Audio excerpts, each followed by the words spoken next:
buenas tardes a todos. Bienvenidos a este curso de instrucción que se llama Del audífono al implante de tronco cerebral. Yo soy Luis de Saleta, trabajo en el Hospital La Paz de Madrid y este curso tiene como tres objetivos: transmitir una idea general sobre las opciones de cómo tratar la pérdida de audición en 2024. En segundo lugar, de ser capaces de sugerir para un paciente concreto qué opciones de tratamiento tenemos y, en general, que ustedes aumenten su conocimiento sobre las distintas opciones implantables que tenemos, los distintos implantes auditivos que tenemos hoy día, ¿no? Entonces, para dar este curso, tengo la suerte de tener a tres destacados panelistas que se van a encargar cada uno de un tipo de implante auditivo en la exposición. Les pediré que se presenten ellos mismos. Erika. Hola, gracias por la invitación. Mi nombre es Erika Celi, soy neurotóloga de la Universidad Autónoma de Sinaloa.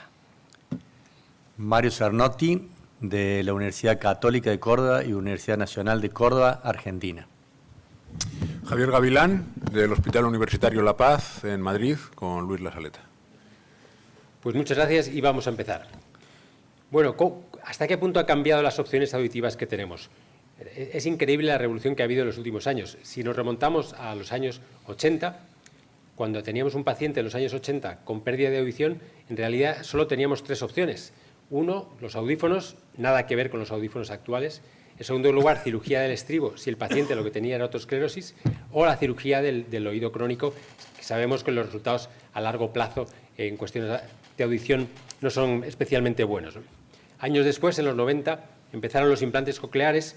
Probablemente los más jóvenes no reconozcan este tipo de implantes cocleares que hubo en aquella época, que eran los implantes percutáneos. Esto no es un baja o un punto, esto es un implante coclear. Los primeros eran percutáneos y, como vemos aquí, realmente tenían nada más 6 electrodos, que eran una especie de bolas que quedaban sueltas dentro de la cóclea. Los años fueron pasando y ¿qué opciones tenemos en 2024? Bueno, ahora mismo esto es una auténtica locura, como pueden ver aquí, de implantes de oído medio, implantes de conducción ósea, transcutáneos, percutáneos, implantes de tronco. Vaya, tenemos una playa de opciones auditivas y lo difícil ahora mismo es saber cuál es la más adecuada para un paciente concreto. Para ser más prácticos, hemos dividido el curso en 4 grandes grupos de implantes. En primer lugar, los implantes cocleares; en segundo lugar, los implantes de conducción ósea; en tercer lugar, los implantes de oído medio; y en cuarto lugar, los AVIs, los implantes de tronco cerebral.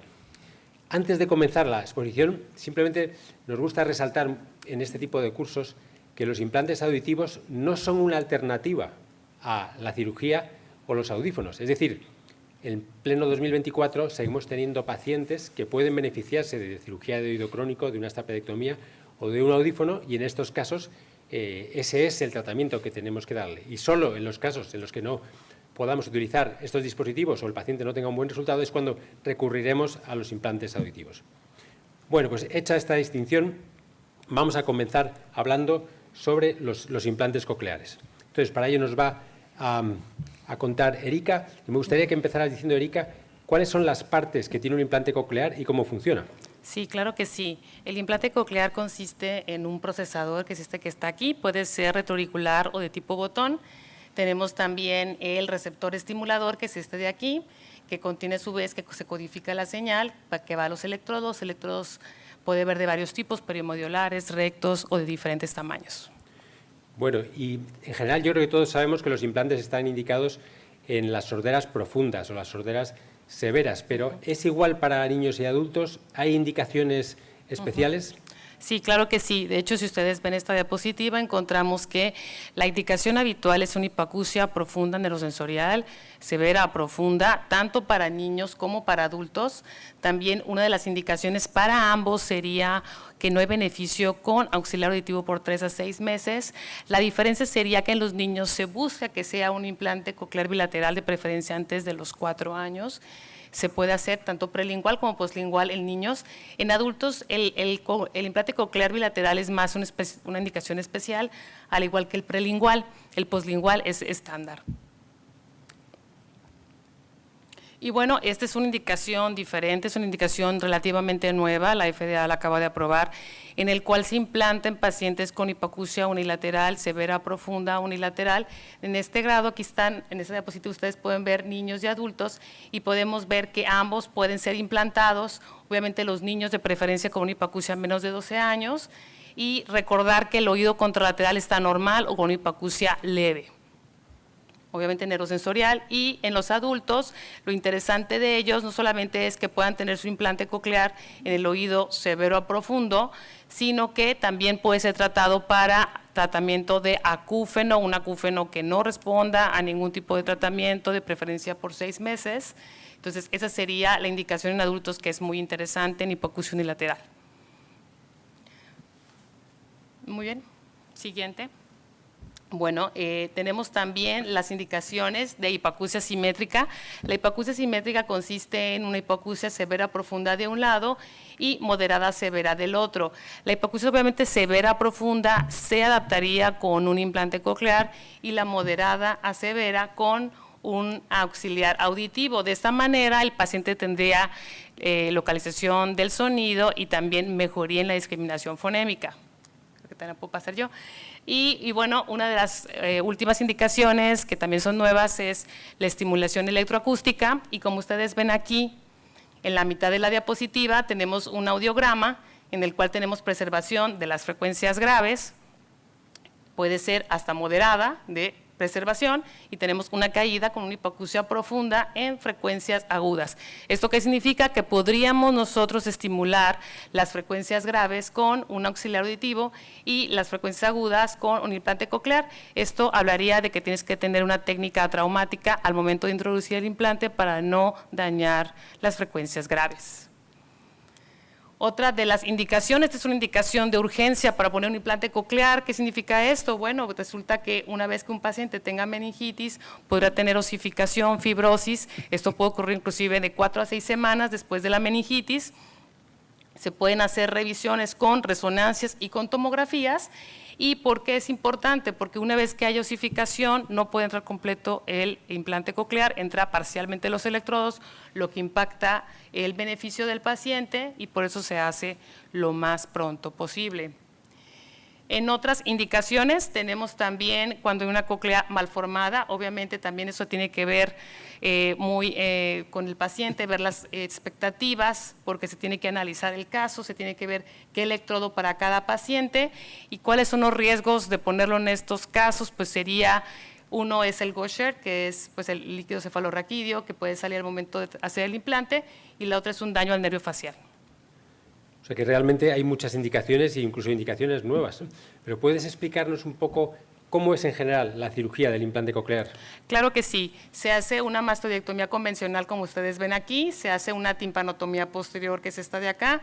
Una vez que se haga la timpanotomía posterior, se identifica la ventana redonda, que esa es la técnica que se hace actualmente, y una vez que se abre la ventana redonda, se introduce el electrodo con técnica traumática, como ustedes ven aquí, en la escala Timpani. Es decir, que estamos hablando de una mastodectomía y una timpanotomía posterior. Mario, ¿esta es la técnica que se utiliza para todos los implantes cocleares en todo el mundo? De hecho, es la más usada, pero no es la única. Con el advenimiento del uso de los endoscopios, todos sabemos que se ha ido modificando un poquito esto, y hay vías alternativas, como son la suprameatal, que fue descrita hace muchos años por Lela Migirov en Israel y Jonas Cronenberg, pero hay una técnica que es la endomeatal, que nació en la Escuela de España, en Barcelona concretamente, donde usan el meato auditivo externo que está en línea con la ventana redonda para colocarlo por ahí con endoscopios. De cualquier manera, estas técnicas alternativas tienen desgraciadamente un porcentaje de fracasos quirúrgicos o de complicaciones quirúrgicas que es superior a la técnica que acaba de describir Erika, que es la clásica y es la que usamos casi siempre. O sea, que podemos dejar la idea de que con un implante coclear convencional, mastodectomía y timpanotomía posterior. Pero es verdad, y Erika lo ha comentado, hay algunos casos especiales, ¿no? Este caso es todavía más especial. Estamos hablando de una cirugía de neurinoma, una cirugía de implante, en el caso de un neurinoma del acústico. Aquí lo que vamos a hacer es un abordaje translaberíntico combinado con un implante coclear. Javier, ¿podemos hacer una técnica habitual de mastoidectomía en un caso como este o en casos de oído crónico? Pues no, no podemos, porque de hecho hemos hecho una translaberíntica, o sea, hemos comunicado el oído interno, la cavidad intracraneal con el exterior. Entonces, para aislar el implante y evitar que se produzcan complicaciones, tenemos que hacer eso que se ha llamado la petrosectomía subtotal. Y la petrosectomía subtotal, básicamente lo que hacemos es una cavidad amplia, eliminamos todas las células, todas las celdas, quiero decir, de la mastoides, y una vez hayamos introducido el electrodo, hacemos el cierre del conducto auditivo, externo, por medio de sutura tanto del plano superficial como del plano profundo, y ocluimos la trompa de Eustaquio. Nosotros siempre en la cavidad ponemos grasa, cerramos la cavidad con grasa, que ayuda a estabilizar el implante y que evita el tener una cavidad aérea aislada. Hay gente que no pone grasa, pero nosotros somos muy partidarios de la grasa. Es verdad, es un poco controvertido en qué casos utilizar la petrosectomía subtotal. Desde luego no es para casos habituales, pero en estos casos complejos como los que hemos visto es muy útil. Esto es un caso extremo, esta es una malformación del facial. Vemos que el facial va entre el estribo y el promontorio, no hay ventana redonda. En este caso, entonces, estamos fresando por delante del facial. Esto es un síndrome de Charge. Cuando tenemos un caso complejo como es este, que combina una malformación de oído interno con una malformación de oído medio, pienso que es un abordaje realmente útil porque nos permite una mejor exposición, aparte de controlar el Gusher. ¿Y cuál es el resultado, Javier, para el paciente? ¿Cómo va a quedar? Bueno, quedan con un conducto cerrado, como he comentado, por fuera no hay conducto, y la imagen es la que vemos en esta diapositiva, en el lado derecho de la diapositiva, en la que está el procesador y el oído está cerrado, el implante está dentro y no existe una comunicación entre el exterior y el interior. Perfecto. Sé que es verdad que hay técnicas alternativas de implante coclear que utilizamos en patologías complejas, pero volvemos a Erika. Vamos a ver, hablando en general de los implantes cocleares, ¿qué podemos esperar con un implante coclear? ¿El paciente recupera su audición normal, entre comillas? Sí, pues no es normal, pero sí es muy buena la recuperación, es decir, hay que ajustar expectativas con los pacientes, con los niños y con los padres, en caso de ser de niños, y creo que a veces quedan con la idea de que solamente la cirugía, y no es así, hay que tener una rehabilitación, hay que tener calibraciones, hay que estar al pendiente de la evolución de los niños o de los adultos, y sobre todo los niños tienen muy buena evolución si se implantan de forma temprana. Se espera que entiendan el lenguaje, sobre todo en silencio, y el teléfono también lo pueden entender en un 40-50%, que es una ventaja obviamente. Uno de los grandes retos es la música, la percepción de la música como tal, y eso sería, pues, eventualmente se resolverá con nuevas tecnologías, yo creo. Pero finalmente la calidad de vida sí mejora en los niños y adultos implantados con el implante coclear. Perfecto, gracias Erika. Yo creo que nos queda claro un poco las ideas fundamentales de los implantes cocleares. Cambiamos de implante. Vamos a hablar ahora de los implantes de conducción, o sea, nos va a hablar Javier. Javier, estamos hablando entonces de los implantes osteointegrados, ¿verdad? Lo malo de trabajar con la gente es que sabe cómo tocarte las narices. No, los implantes de conducción ósea no es lo mismo que los implantes osteointegrados. ¿Por qué? Porque hay implantes de conducción ósea que no necesitan osteointegración. El concepto de la osteointegración es un concepto que viene de los implantes percutáneos, concretamente del Baja, en el que necesitamos que el tornillo se embeba en el hueso que lo soporta. Pero hay implantes de conducción ósea, como puede ser el Bone Bridge, en el que lo que se hace es transmitir el sonido a través de los tornillos. Tornillos que se osteointegrarán o no, pero que no necesitan una osteointegración para transmitir el sonido. Son los mismos tornillos que se utilizan para sujetar la mandíbula con las mini placas, no necesitan osteointegración, por lo tanto no son sinónimos. Bueno, nos queda claro que no es lo mismo. Yo tengo la sensación que constantemente están saliendo nuevos implantes de conducción ósea. ¿Hay alguna forma sencilla de clasificarlos? A ver, el mundo de los implantes, tanto cocleares como de oído medio, como de conducción ósea, cambia de día a día. Lo que decimos hoy no es lo mismo que dijimos el año pasado. Pero hay una clasificación, yo creo, en la que sí que podemos englobar a todos los implantes de conducción ósea. La clasificación es la que les divide en percutáneos y transcutáneos. Yo no sé si a vosotros os dice algo el per y el trans, a mí no me dice nada, y entonces, para acordarme, perforantes de la piel, perforan la piel, atraviesan la piel los percutáneos, transmiten a través de una piel intacta los transcutáneos. Los percutáneos son el baja y el ponto, que son lo que utilizamos como elemento comparador, como estándar para ver qué tal resultado tienen los demás, y los transcutáneos pueden ser pasivos o activos. Y la diferencia entre pasivos o activos es porque, de acuerdo con la física de la transmisión del sonido, para que un implante de conducción ósea funcione, hace falta que algo sea grande. Cuando lo grande va fuera, el procesador es el que vibra y entonces necesita fijarse a la piel de una manera importante porque pesa mucho, porque es grande. Esos son los pasivos. Los activos son los que la parte grande va dentro, va implantada. Entonces la parte externa solo tiene el micrófono y la pila, no pesa mucho, no necesita un imán muy fuerte. Los pasivos tienen un problema, y es que crean problemas con la piel, tienen una atenuación porque transmiten a través de la piel hasta el hueso, y básicamente son el sofono y el baja atract, y yo creo que en la actualidad estos implantes tienen muy poco que hacer en el mundo real, y luego veremos más razones para ello. Y en los activos, en los que la parte grande va dentro, tenemos el Bone Bridge, que lleva ya más de 12 años en el mercado, y el Ossia 2, que lleva algo menos, pero que son los dos sistemas que transmiten directamente sobre el hueso. Perfecto, es una clasificación clara. ¿Cuándo los podemos utilizar? ¿Cuáles son las indicaciones? Bueno, para indicar un implante de conducción ósea nos tenemos que ir solo a un sitio, que es a la vía ósea. Se puede utilizar en adultos o en niños, pero lo que nos importa es que los umbrales de vía ósea estén comprendidos entre los 10 decibelios y los, como mucho, casi 60. Teniendo en cuenta que depende del tipo de implante que usemos, nos vamos a encontrar con umbrales de vía ósea menores para indicar unos que para indicar otros. Y ¿dónde se dan estas circunstancias? Pues estas circunstancias se dan en malformaciones, concretamente en la atresia, en algunos casos de otosclerosis que no se puedan operar por hacerles una estapedectomía ni les valga una prótesis, que son bastante pocos en líneas generales, oídos crónicos y sobre todo cavidades de radical. Yo creo que en nuestra experiencia, tanto de los panelistas como de Luis, las mayores indicaciones son cavidades abiertas y malformaciones. Y existe una indicación adyacente, que es la sordera unilateral. La sordera unilateral, hace años, el implante de conducción ósea era una solución muy buena.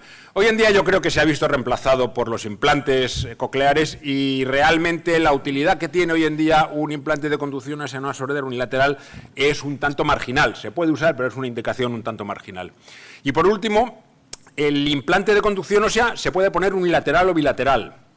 Yo personalmente no termino de entender muy bien la razón de un implante de conducción ósea bilateral, teniendo en cuenta que el implante que me pongo en un lado me está transmitiendo al otro lado con una atenuación aproximada de 5 decibelios. Pero cuando hablo con los audiólogos, ponen el grito en el cielo y dicen que sí que es fundamental poner 2. Lo cierto es que nosotros, excepcionalmente, ponemos 2.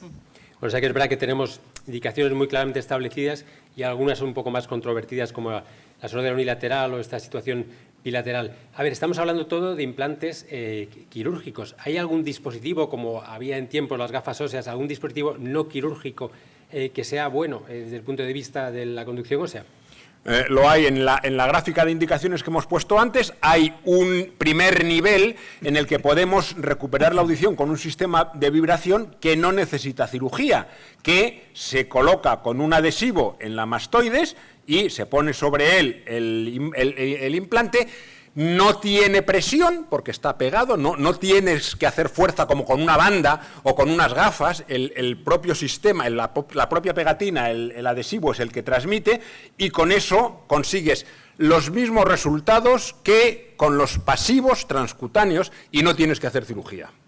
Entonces, Para demostrar esto, para demostrar la utilidad de los sistemas adhesivos, hicimos una comparación entre el Adhere y los pasivos transcutáneos en niños con altresia. Eran niños que tenían su implante de conducción implantado, Baja Attract o Sofono, que los llevaban usando años, les quitamos su aparato, les dimos un Adhere y miramos a ver lo contentos que estaban y cómo funcionaban.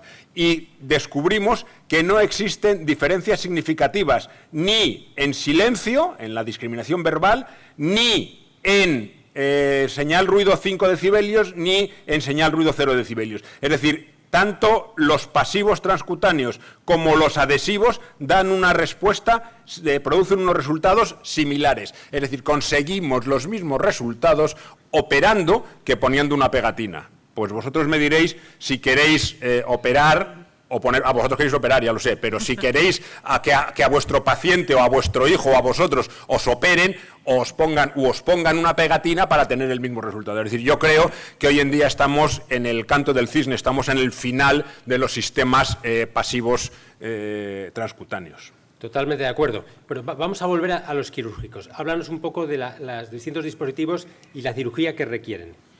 Bueno, pues si nos quedamos con los activos transcutáneos, tenemos el Bone-Bridge, que ya va por su segunda generación, lleva más de 12 años, el BCI 602, que es más fino y por lo tanto más fácil de colocar y que tiene una gran ventaja, y es que se puede poner de una forma muy versátil. Lo podemos poner en la mastoides, que es donde inicialmente se diseñó, lo podemos poner en la parte posterior, retrosigmoideo, o lo podemos poner en la parte superior, en la fosa media.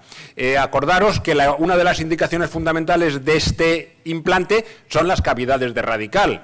O sea, ponerlo en la mastoides en una cavidad de radical va a ser un poco difícil. Por lo tanto, tenemos que buscar situaciones alternativas. Aquí tenéis cómo se prepara para una posición retrosigmoidea, dibujamos más o menos por dónde viene el seno sigmoide, diseñamos un poco la posición del sistema y exponemos el hueso.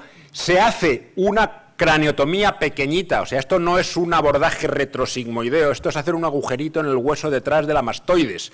Y ese agujerito tiene que tener las paredes cortadas verticalmente para que entre bien el implante y hacemos un bolsillo subperióstico como cualquier otro implante, como lo que ha contado antes Erika, y al final fijamos con tornillos autoperforantes, directamente enroscamos el tornillo en el hueso, y en el caso de que la curvatura de la cabeza no nos permita utilizar, tener plano, que apoyen bien las dos patas del implante, disponemos de estas piezas de plástico que permiten elevar, son elevadores, que permiten igualar la posición de los dos tornillos.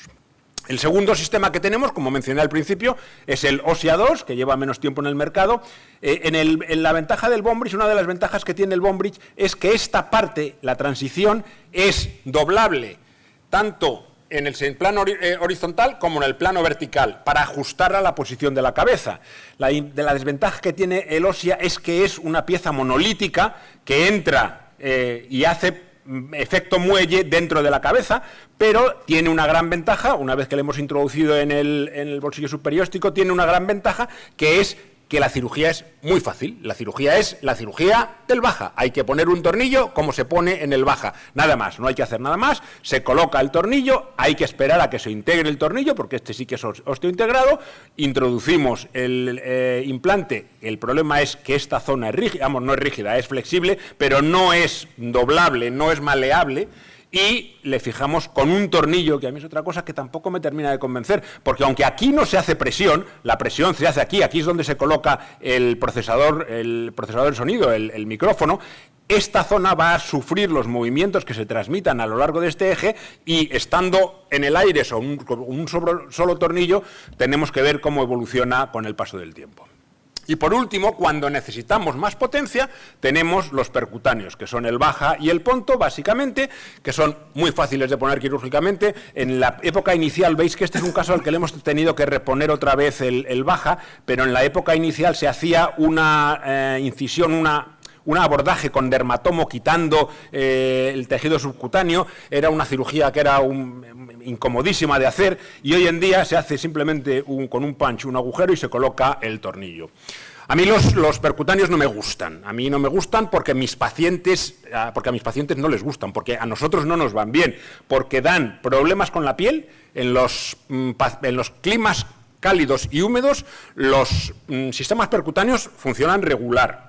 Y luego la otra cosa que ocurre es un problema cultural. Pues eso, tú vas a Inglaterra, a Dinamarca o a Suecia y les apasiona que les salga un tornillo por la piel. Pero tú te vienes a España o a Latinoamérica y a la gente cuando le dice que le va a aparecer Frankenstein saliéndole un tornillo por detrás de la oreja, no les hace absolutamente ninguna gracia. Entonces, el estigma y los problemas de la piel hacen que los usuarios a largo plazo de los percutáneos, en nuestra experiencia, sean aproximadamente el 50%. O sea, la mitad de los pacientes a los que le ponemos un baja, al cabo de unos años no usan el sistema. Mientras que los que les ponemos un Bone-Bridge, los no usuarios del Bone-Bridge a largo plazo son el 0%. O sea, el paciente que tiene el aparato lo usa porque le viene bien y no le da ningún tipo de problema. Perfecto. Bueno, hemos visto un montón de implantes, un montón de opciones quirúrgicas, pero ¿qué puede esperar un paciente cuando le colocamos un implante de conducción ósea? Bueno, pues va a depender fundamentalmente de dos cosas, Luis. Va a depender de la vía ósea que tenemos, ya lo vimos en las indicaciones. Según la vía ósea que tengamos, podremos empezar con un adhesivo o tendremos que poner un percutáneo, y va a depender del tipo de implante que queramos poner. Y yo creo que ha quedado muy claro con lo que os he estado contando, que por un lado están los percutáneos y los transcutáneos, los activos transcutáneos, y por otro lado están los pasivos transcutáneos, que yo creo que el año que viene los quitamos de la diapositiva, porque yo no les veo mucha utilidad, y los no implantables. Con los primeros, con los percutáneos y los activos transcutáneos, podemos cerrar el gap óseo aéreo en conductivas e incluso se puede conseguir en hipoacusias mixtas incipientes. Con los transcutáneos pasivos y con los no implantables solo conseguiremos cerrar el gap en las conductivas puras, con unas diferencias óseo-aéreas bastante limitadas. Muchas gracias, Javier, por esta visión tan global de los implantes de conducción ósea, pero es verdad, como estabas diciendo, hay algunos pacientes que llegan que la vía ósea ya está más deteriorada. Tenemos hipoacusias mixtas y aquí tenemos que a veces recurrir al salto siguiente, que serían los implantes activos de oído medio. Mario, cuéntanos, ¿qué son estos dispositivos? Bueno, los implantes activos, a diferencia de los por vía ósea, son implantes que van a utilizar la vía aérea para magnificar el sonido. Entonces, en este sentido, usted va a ver que hay muchísimos dispositivos, o hubo, mejor dicho, muchísimos dispositivos, como pueden ver en esta imagen, para conductivas o mixtas, que acaba de hablar Javier muy bien de todos ellos, pero nosotros tenemos que dedicarnos a esta parte del cuadro, donde sea conductiva, sea mixta o sea neurosensorial, disponemos de un audífono, podemos decir, implantable por vía aérea. ¿Qué significa esto? Posiblemente vamos a pelear con Javier, pero el sonido es mucho mejor por vía aérea, porque es lo natural para el ser humano, que por vía ósea. Si fuéramos topos y viviéramos bajo la tierra, seguramente la vía ósea sería mucho mejor que la vía aérea, pero por el momento no lo somos, al menos por ahora, en Argentina en cualquier momento. De los que ustedes están viendo, de estos 6 que están viendo en pantalla, el único que ha sobrevivido al tiempo, y eso lo hace muy meritorio, ha sido el Vibrant SoundBridge. ¿Por qué? Porque el Codax fue diseñado para autoesclerosis y no se usó más. No tenemos resultados. El Carina y el MED, que son el mismo, según quien los adquirió o quien lo hizo, solamente se utilizaron como plataforma para estudios, y lo que es el STEAM es el único que está todavía en fase experimental, que es de Envoy, y es la base para la batería totalmente implantable, para el implante totalmente implantable. Razón por la cual, de los que les mencioné, los últimos 3 son los que todavía por cuestiones de investigación o por cuestiones reales clínicas están en el mercado.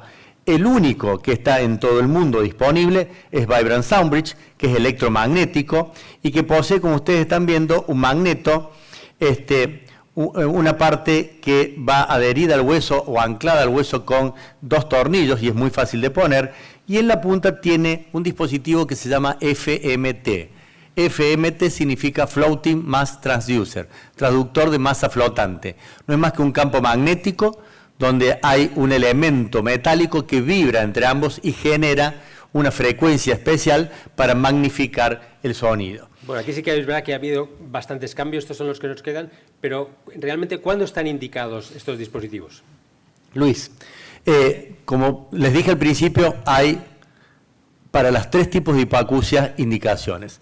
Para las conductivas y mixtas, este sombreado en el audiograma indicaría el nivel de vía ósea, razón por la cual estamos hablando de que tienen una amplitud de indicación muy buena, porque podemos tener una vía aérea quizás en 90 decibeles, el caso de una atresia. Sin embargo, el paciente con estos dispositivos pudiera andar muy bien. Pero ustedes me dirán, pero bueno, para una atresia también puede ir un Bombridge. Sí, sin duda, pero ya lo discutiremos. Mientras que para las neurosensoriales, ustedes están viendo que el rango se amplía, pero estamos hablando de vía aérea. O sea, ustedes pueden tener una vía aérea en 65 decibeles en graves, 75 a 80 decibeles en frecuencias medias y hasta 85 decibeles en agudos, donde el Vibrant Soundbridge va a lograr amplificación sonora, insisto, por vía aérea con mejor calidad de sonido. Bueno, esto suena bien, pero a ver, Mario, la cirugía de estos dispositivos, entiendo, es más compleja. Sí, lamentablemente uno de los grandes problemas que tiene el Vibrant Soundbridge, tiene algunos problemas. El primer problema es la competencia de un audífono convencional en una sensorineural, la competencia de un vía ósea tradicional en las conductivas, y tiene la competencia de que es una cirugía o requiere de una cirugía más complicada. Vamos a ver que todos estos dispositivos, acá tienen una timpanotomía posterior, fíjense que requieren de un acoplador de titanio para que podamos unirlo a una parte vibrátil de la cadena osicular si todavía está. Y en este caso, este es el dispositivo en donde se lo coloca. Van a ver que sale como una especie de arañita, que es el dispositivo de acoplamiento, que se llama coupler. Y acá están viendo, fíjense qué sencillo, es un bolsillo superióstico, ponemos el Vibrant sin fresar, y van a ver que esas dos orejas que tiene, es muy fácil de colocar el tornillo para sujetarlo. Esto ojalá existiera para el implante coclear, porque sería un ahorro de tiempo enorme, ¿no es cierto? Pero bueno, lo tiene Vibrant, creo, hasta donde yo sé que es una cuestión de patentes, pero de cualquier manera Vibrant lo tiene y es muy fácil de colocar, como ustedes están viendo, sin necesidad de hacer nada y no hay desplazamiento posible. Entonces es ideal. Son tornillos autoperforantes, muy cortitos y que se ponen fácilmente. Luego van a ver que aquí está el cable, que en la punta tiene el traductor de masa flotante, que es el que está amarillo, o dorado mejor dicho, y ahí tienen el acoplador. Posiblemente el acoplador de proceso largo es el más difícil de colocar, porque tenemos que atravesar una timpanotomía que a veces es estrecha. Pero, como ustedes están viendo, se puede colocar perfectamente, se lo apoya, se adapta esa parte perfectamente a la aposis larga, tanto en el dibujo que es tan lindo, como en la realidad en el quirófano, y una vez que se ha acoplado a la aposis larga, empieza a vibrar y aumentar obviamente la potencia sonora. ¿Por qué es bueno? Esto está indicado en neurosensoriales porque la gran potencia está directamente colocada sobre el estribo, muy cerca de la cóclea, y esto sabemos que mecánicamente y físicamente es mucho mejor. Este es el acoplador que se usa para las neurosensoriales, sería el que reemplazaría a un audífono convencional en neurosensoriales. ¿Qué pasa cuando tenemos otra alternativa? Cadena íntegra, porque debe estar íntegra, pero no queremos ir por timpanotomía posterior, porque no hay lugar, por lo que fuera, o porque previamente tuvo una cirugía de una estapedectomía. Vamos con el acoplador de rama corta, que ustedes están viendo que una simple mastoidectomía podemos colocarlo. Tiene una parte más ancha y una parte más delicada para que se acople perfectamente al proceso corto del yunque, como ustedes están viendo. Esta sí es una cirugía sencilla porque requiere de una simple mastodectomía y nada más. Aquí están viendo en una reconstrucción 3D perfectamente cómo el FMT se acopla a la aposis corta en las 3 posiciones que pueden ver. Acá se ve muy bien martillo, aposis corta del yunque y cómo está adherido, en cierta manera, el adherido a través del coupler con el aposis corta. Esto es muy bueno para neurosensoriales cuando no quieren tomar el riesgo de poner una en proceso largo. ¿Qué pasa cuando tuvieron una cavidad radical muy común en nuestros países, donde hay oídos crónicos a montones, y solamente tienen estribo? Bueno, en este caso ponemos con un acoplador que se llama en campana o bell, el FMT directamente sobre el capitel del estribo, como están viendo, y el resultado realmente a mi criterio es muy bueno en estas cavidades radicales. ¿Por qué? Porque van a dar toda la potencia de aumento del Vibram directamente hacia el oído interno. Y finalmente, esta es una historia que comienza en 2005, fue presentado en Roma por el profesor Vittorio Coletti, de Italia, donde no había nada de cadena en este paciente que él mencionó originalmente, y lo dispuso poner en la ventana redonda porque ahí la van a ver, tiene un acoplador que es adhesivo y es de plástico, se lo vamos a pasar de nuevo, pero fíjese cómo entra perfectamente apoyando la membrana de la ventana redonda, se le pone una cuña de cartílago para que lo apriete un poquito y transmite directamente. Ahora se preguntarán, ¿por qué transmite directamente por la ventana redonda? A principios del siglo pasado, García Ibáñez hizo un estudio en Suricata, si mal no recuerdo, en el norte de África, donde demostró que existía la sonoinversión. La sonoinversión no es más ni menos que saber que se puede escuchar por ventana oval o por ventana redonda de la misma manera, con la misma tonotopía. Razón por la cual en el abordaje de ventana redonda, en las peores cavidades, en los peores oídos crónicos, es una muy buena opción de amplificación sin necesidad de tener casi nada o nada, que es la ventana redonda.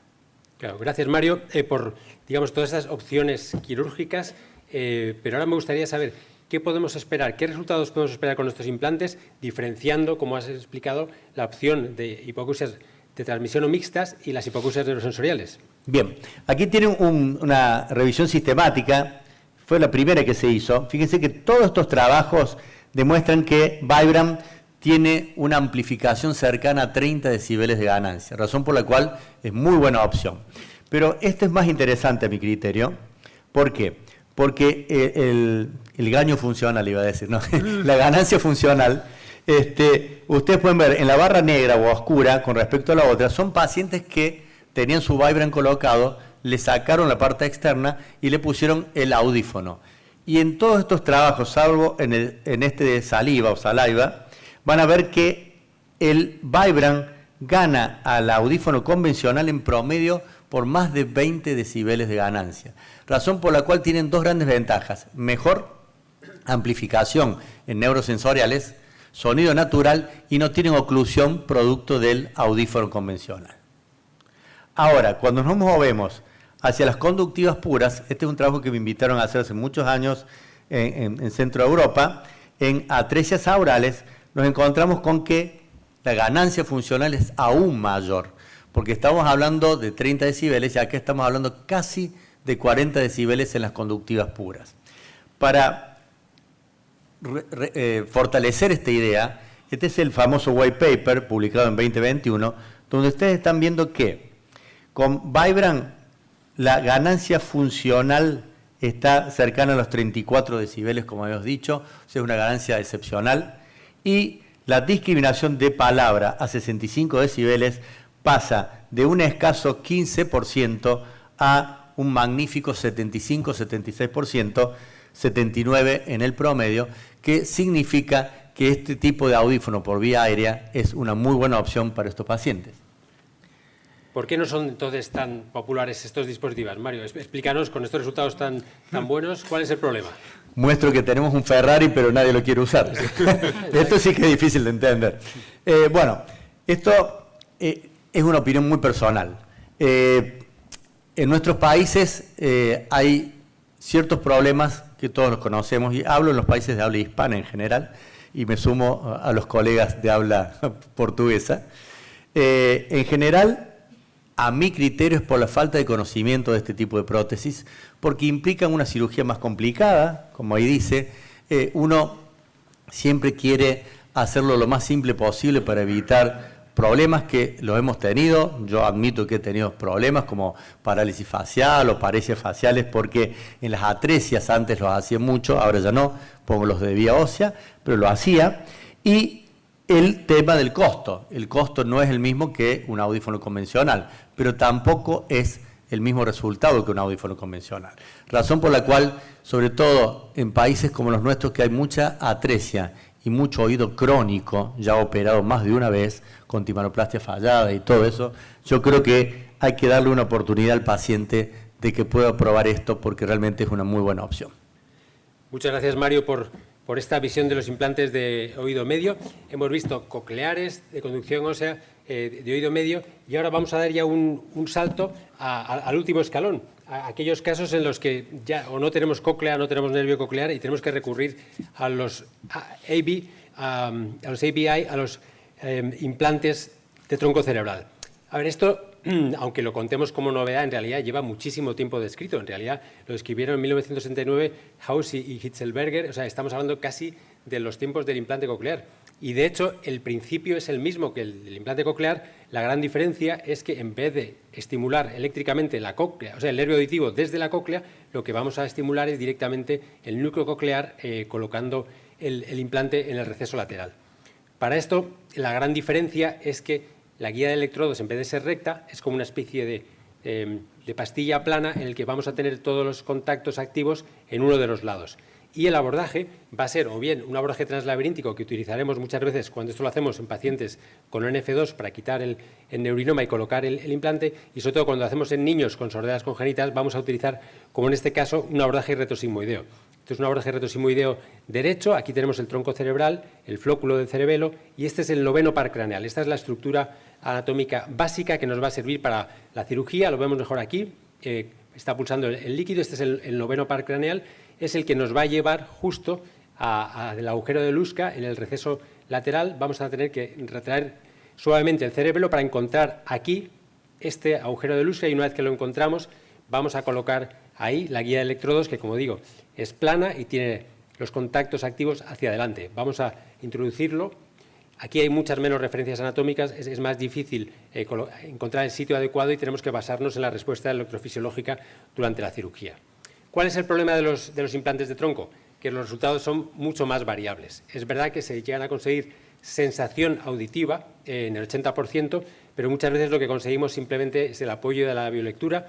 Es verdad que hay casos estrellas, sobre todo en niños con sorderas congénitas, que conseguimos discriminación en contexto abierto, pero es la excepción. Como regla general, los implantes de tronco van peor que los implantes cocleares y luego es una cirugía, aparte de más compleja, en la que tenemos que tener en cuenta que muchos de estos contactos activos pueden estar estimulando zonas que no queremos y podemos tener sensaciones no auditivas en un porcentaje alto de los casos y tendremos que por eso apagar algunos electrodos. ¿Cuándo están indicados estos implantes de tronco cerebral? Bueno, hay una situación clara, que es si no hay cóclea, no hay nervio coclear o no hay ni cóclea ni nervio coclear, la única opción es el implante de tronco cerebral. Pero hay una zona que podemos llamar de indicaciones relativas, es lo que llamamos la zona gris. ¿Qué es esto de la zona gris, Javier? ¿En qué consiste? A ver, la zona gris es la situación en la que, sobre todo en niños, podemos poner un implante coclear o un implante de tronco y tenemos que decidir en qué circunstancias nos volcamos por un lado o por el otro. También puede ser en adultos en el caso de las NF2. Entonces, Luis ha dicho que en la ausencia de nervio coclear hay que, obviamente si no hay nervio coclear hay que poner un implante de tronco. El problema es que no hay nervio coclear, no es una cosa que sepamos seguro. Sabemos seguro que no vemos nervio coclear, pero se tiene constancia de pacientes en los que no se ve nervio coclear, y me refiero a estudios de imagen, sobre todo con resonancia, que no se ve nervio coclear, se les ha puesto un implante coclear y oyen. Es decir, había fibras auditivas que iban a través, o sobre el facial o junto con el facial, que ese sí que estaba en la imagen, a el oído. Por lo tanto, la ausencia, las alteraciones del nervio coclear son zona gris. En las NF2, cuando quitamos un neurinoma y conservamos el nervio coclear, ese nervio coclear, si es capaz de transmitir sensaciones auditivas, va a tener mucho mejor resultado que un implante de tronco de tallo cerebral. Pero no sabemos si ese nervio coclear va a transmitir o no va a transmitir. Eso es zona gris. Cuando hay unas malformaciones congénitas importantes, la cavidad común, pues en una cavidad común podemos poner un implante coclear, pero la experiencia que tenemos es que el resultado en una cavidad común de un implante coclear es bastante pobre. Y ahí, en la zona gris, es donde tenemos la posibilidad de poner un implante de tronco. Y en cócleas muy osificadas, ya lo ha dicho Erika, después de una meningitis la cóclea se osifica además muy rápido, y puede haber tal osificación que entre un electrodo, que no entre ninguno, o que entren muy pocos electrodos, y en esa situación estamos en la zona gris. ¿Qué le ponemos al paciente? ¿Un implante de tronco o un implante coclear? Esa es la zona gris. Muchas gracias, Javier. Pues con esto yo creo que hemos visto eso, tenemos una idea de cuándo se utilizan implantes de conducción ósea, cuándo implantes de oído medio, cuándo implantes cocleares, cuándo implantes de tronco cerebral. ¿Qué ocurre? Que esto no es la vida real. El paciente no llega a vuestra consulta y dice, por favor, póngame un implante de oído medio en el estribo. No, el paciente llega con hipoacusia. Y entonces, dependiendo de la situación, elegiremos una u otra solución. Entonces, me gustaría ahora que cada uno de los panelistas hiciera un resumen de cuáles son las opciones más convenientes en cada una de las situaciones clínicas. Entonces, Erika, ¿cómo afrontas, cómo tratas un paciente con una hipoacusia neurosensorial bilateral? Sí, claro. La hipoacusia neurosensorial bilateral se tiene que tratar primero con un auxiliar auditivo. Esa parte que se ha hecho a través de la plática. Si hubiera una contraindicación para un auxiliar auditivo, sería un implante de oído medio. Y si no, si fuera una hipoacusia profunda o severa, ya lo vimos al inicio de la plática, sería un implante coclear. Obviamente, si no hay nervio coclear, sería un implante de tallo, como vimos ahorita, hace ratito. Bueno, este es un buen resumen para esa situación de sordera bilateral. Claro, un tema más conflictivo, por eso se lo preguntamos a Javier Gavilán. ¿Qué haces, Javier, cuando tienes un paciente con una sordera unilateral? ¿Cuáles son tus mejores opciones? Bueno, aquí nos falta una. Aquí nos falta una que es, además, muy frecuente, y es nada. Nosotros operamos neurinomas de manera habitual, operamos pues casi un neurinoma a la semana, y los hacemos la mayor parte de ellos por la laberíntica, es decir, generamos un sordo unilateral casi todas las semanas. ¿Qué porcentaje de esos pacientes se ponen algo? Menos del 5%. Menos del 5%. Luego, nada es una buena opción, por lo que veo. Las alternativas que hay, pues eso, hace unos años los sistemas de cross, de llevar la señal desde un micrófono en el oído bueno al oído malo, pues eran, desde el oído malo al oído bueno, quiero decir, eran útiles. Hoy en día yo creo que se usa muy poco los audífonos de tipo cross. Y le pasa lo mismo a los implantes de conducción ósea. Cuando empezamos a hacer estos cursos, el implante de conducción ósea era una solución buenísima para las sorderas unilaterales. Hoy en día, pues casi también habría que quitarlo de aquí, porque excepcionalmente un paciente se pone un implante de conducción ósea por una sordera unilateral. ¿Por qué? Porque lo único que le va a dar eso, el implante de conducción ósea en la sordera unilateral, imaginaros que yo estoy sordo de este lado y me está hablando Erika. Pues si tengo el implante de conducción ósea aquí, la voy a oír. Pero en otras circunstancias me va a dar muy poco. No voy a tener binauralidad, no voy a tener audición estereofónica. Me quita el efecto de sombra de la cabeza, pero me hace muy poco más. De hecho, hoy en día, muy pocos pacientes recurren a un implante de conducción ósea por una sordera unilateral. ¿Y qué pasa? Pues que hoy en día la solución que más efectiva se demuestra en los pacientes con sordera unilateral es un implante coclear. ¿Para quién? Pues para aquellos pacientes que realmente quieren una solución, que realmente están involucrados en el proceso auditivo, que entienden que van a tener un proceso de rehabilitación largo, pero que quieren recuperar la audición que han perdido por ese oído. Está claro, yo creo que es una de las indicaciones más controvertidas que hay, el implante auditivo en general en la sordera unilateral. Y siguiendo un poco con las controversias, Mario, es verdad que nos has explicado los implantes de oído medio con las controversias, pero si lo vemos un poco desde fuera, el big picture, a ti cuando te llega un paciente con una hipoacusia de transmisión, una hipoacusia mixta, ¿qué opciones le planteas y en qué orden? El orden que está puesto en el diapositivo, siempre la ayuda auditiva, como mencionó Erika, es la primera herramienta para amplificar a cualquier paciente. Lo que pasa es que en hipoacusias conductivas la cuestión cambia por lo que dije. Tenemos malformados donde no podemos usar un audífono por vía aérea porque no hay dónde colocar el molde, sencillamente, y tenemos muchísimos casos de cavidades abiertas o oídos crónicos. En nuestros países el oído crónico posiblemente sea la cirugía más frecuente que tenemos de oído, razón por la cual la posibilidad de poner un audífono convencional es baja. ¿Por qué? Porque al obturar el conducto auditivo externo o la cavidad radical va a ser un oído supurante de por vida. Entonces, ahí sí entran a jugar los implantes de conducción ósea, que como bien explicó Javier, son una excelente herramienta porque bypassean, saltean de alguna forma todo lo que es el mecanismo del oído medio y estimulan directamente el oído interno. Ahora bien, ¿qué rol le queda a los implantes de oído medio? Hoy por hoy, desde el punto de vista audiológico, desde mi opinión, es la hipoacusia mixta con un gap mayor de 30 decibeles.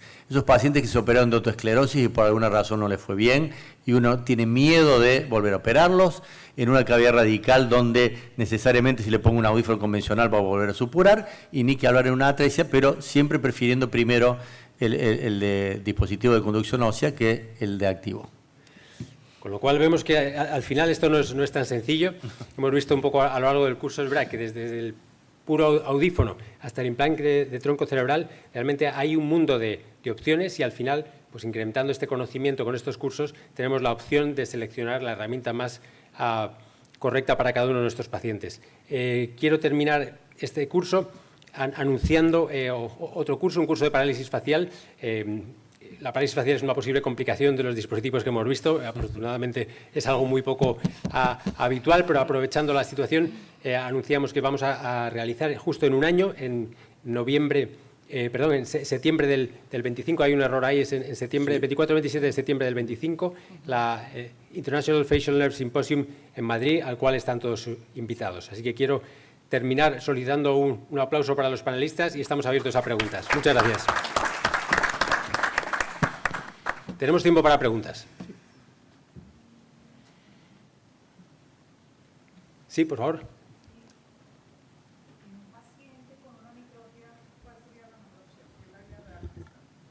Sí, repito la pregunta para que se pueda grabar. Va dedicada especialmente a Mario. Cuando tenemos un paciente con una microtia, ¿cuáles son las opciones?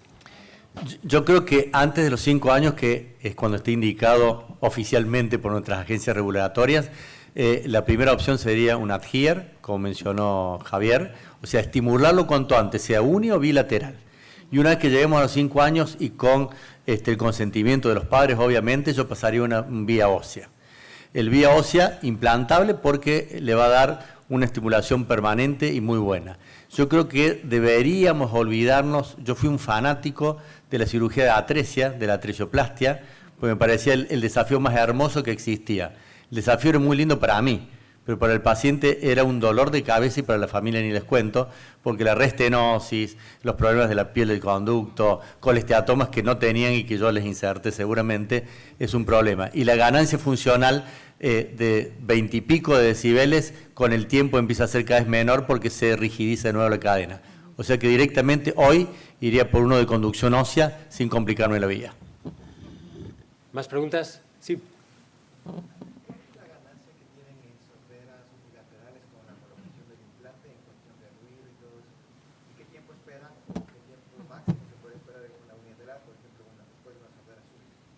Claro, la pregunta es, para la indicación de implante coclear en la sordera unilateral, ¿qué resultados tienen, sobre todo de discriminación, entiendo, en condiciones de ruido con el implante, y cuánto tiempo tenemos de margen para colocar el implante después de una sordera súbita? La cuestión del tiempo es una de las cuestiones más polémicas que hay en el mundo de los implantes cocleares. Teóricamente no debería haber pasado mucho tiempo, y definamos mucho tiempo como algo indefinible, entre la sordera y la colocación del implante. Pero hace poco me contaban el caso de un profesor de universidad sordo desde hacía muchos años, décadas, que se jubiló y dijo que quería que le pusieran un implante coclear. Entonces el cirujano dijo que, Dios mío, que cómo iba a hacer aquello, que llevaba toda la vida sordo. Bueno, al parecer le puso el implante coclear y el resultado fue muy bueno. Ya sé que un caso no hace ciencia, pero el tema del tiempo, de hecho tenemos un artículo publicado en relación con eso, es un tema un tanto controvertido. O sea, lo suyo es hacerlo lo antes posible, pero yo no me atrevería a decir no se puede hacer porque hace 20 años que se ha quedado sordo, salvo en niños. O sea, yo creo que el niño que se ha quedado sordo, implantarle después sordera unilateral tiene bastante poca utilidad. Pero en adultos que se ha constituido ya la neuroanatomía normal y neurofisiología normal, es algo que yo creo que está un poco en la duda. No tengo una respuesta clara, pero sí que tengo la respuesta de no se puede decir que no de manera rutinaria. Y los resultados, pues los resultados, a ver, son buenos. El paciente necesita una rehabilitación más larga, porque no es lo mismo oír por un lado normal y por el otro con el implante que no oír nada y oír de repente con un implante que te centras, el sistema nervioso central se centra exclusivamente en la señal eléctrica. Aquí tienes que ser capaz, y eso es una cosa que tienen que saber los pacientes que se ponen un implante en una sordera unilateral, tienen que ser capaces de fusionar con los retrasos que lleva la señal eléctrica con la señal acústica. Pero los pacientes que, sabiendo esto, se implantan y tienen perseverancia, los resultados son buenos. Gracias. ¿Sí? Entonces, niños con sorderas congénitas, ahí sí podrían establecer un límite para implantación unilaterales. La Academia Americana... Espera, repite la pregunta. Sí, perdón, la pregunta. La pregunta es, en casos de niños con sorderas congénitas unilaterales, ¿existe un límite de tiempo para poner el implante? Sí. No es que exista un límite de tiempo. Lo que existe es una recomendación muy fuerte hecha por la Academia que en niños menores de 5 años debería intentarse con un implante coclear. Después, pasados los 5 años, por la reorganización del lenguaje, etcétera, etcétera, ya se abre un tiempo que es impredecible. Pero hay algo que es muy importante. El 60% de las fibras de mi oído derecho cruzan hacia el izquierdo, mi corteza izquierda, pero hay un 40% que no decusan. Entonces, por eso hay tantos niños que ustedes tienen de 8, 10, 11 años que llegan a su consulta y dicen, ¿cómo le va en el colegio? Perfecto. ¿Y cómo va su lenguaje? Espectacular. Entonces, hay que ser muy cauto. Hoy, menores de 5 años, la recomendación es implante. Después de 5 años, hablarlo mucho, mucho y hacer hincapié en la rehabilitación. Si el paciente no va a hacer rehabilitación, nunca va a poder comparar, o va a comparar siempre, mejor dicho, un oído normal con un oído implantado y siempre va a perder el implantado. La hipoacusia unilateral en niños es probablemente uno de los campos más controvertidos hoy en día de los implantes cocleares, de los más difíciles de resolver. Sí, a mí me gustaría añadir en este sentido, claro, cuando hablamos de sordera unilateral y la indicación de implante, hay factores objetivos sobre el rendimiento que se y factores subjetivos sobre el grado de necesidad o de colaboración del paciente para querer eso. Claro, en los niños no tenemos esa segunda opción, los padres deciden por los niños. Y es verdad que en los últimos años hemos visto ya presentar varias series largas de sordera congénita unilateral en niños en el que el porcentaje de non-users es mayor del 50%. Eso es terrible porque no podemos preguntar a los niños y en muchos casos dejan de usarlo, no tanto porque no les funcione, sino porque no los quieren. Pero por otro lado sabemos que tenemos mejores resultados cuanto antes lo hagamos. Con lo cual yo creo que ahora mismo no hay una solución y lo único que podemos hacer es hablar francamente con los padres, explicarles pros y cons de cada situación y que ellos decidan por los niños sabiendo que el futuro veremos si lo siguen usando o no. ¿Tenemos tiempo para una última pregunta?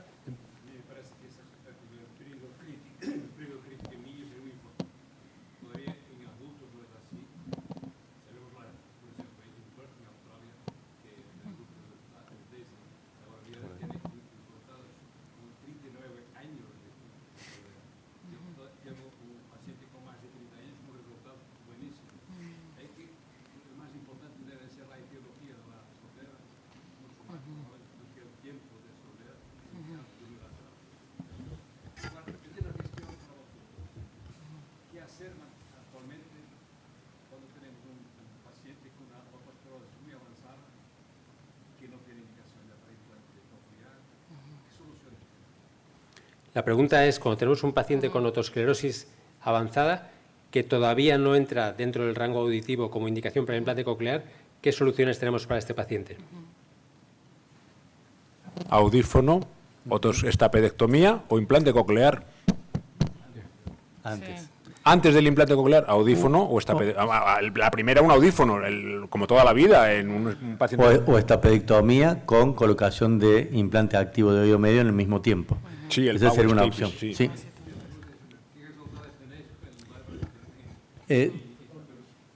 Tenemos una casuística cortita, son 6 pacientes que tenemos en el mismo tiempo.